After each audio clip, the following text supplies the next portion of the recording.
విమాన ప్రమాదాలు ఎంత భయంకరంగా ఉంటాయో ప్రత్యేకంగా చెప్పాల్సిన పని లేదు. అయితే విమాన ప్రమాదాలు జరిగితే ఆ విమానంలో ఉన్న వాళ్ళ ప్రాణాలకే ప్రమాదం.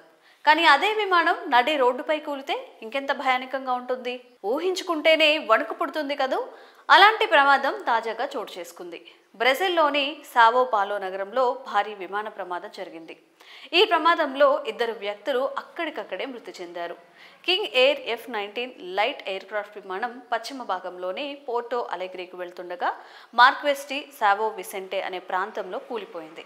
విమానం అత్యవసరంగా ల్యాండింగ్ చేయడానికి ప్రయత్నిస్తుండగా నడి రోడ్డుపై పడి బస్సును ఢీకొట్టింది.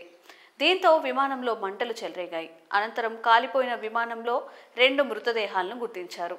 అలాగే ఈ ప్రమాదంలో బస్ లోపల ఉన్న ఒక మహిళ గాయపడింది. ఆ సమయంలో రోడ్డు దాటుతున్న మోటార్ సైక్లిస్ట్ కూడా తీవ్రంగా గాయపడ్డాడు. వీరిద్దరికీ అత్యవసర చికిత్స అందిస్తున్నారు. ప్రస్తుతం అందుకు సంబంధించిన ఫోటోలు, వీడియోలు నెట్టింట వైరల్గా మారాయి. అయితే ఈ ప్రమాదం ఎలా జరిగిందో అన్న విషయాన్ని స్థానికులు మీడియాకి చెప్తున్నారు. విమానం బస్సులోకి దూసుకెళ్లినప్పుడు పేలుడు శబ్దం వినిపించిందని చెప్తున్నారు.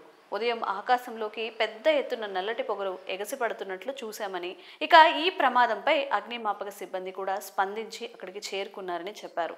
ప్రమాదం జరిగిన వెంటనే 7 అగ్నిమాపక యంత్రాలు సంఘటనా స్థలానికి చేరుకున్నాయని అగ్నిమాపక శాఖ అధికారులు తెలిపారు. శాంటా బ్రిగిడా బస్ కంపెనీకి చెందిన 732 బస్సులో ప్రయాణికులు లేరని అగ్నిమాపక శాఖ తెలిపింది. ఇక ఈ సంఘటనలో భారీ ప్రాణ నష్టం లాంటివి జరగలేదని కూడా అధికారులు తెలియజేస్తున్నారు. మరి ఈ విషయంపై మీ అభిప్రాయాన్ని కామెంట్స్ రూపంలో తెలియజేయండి.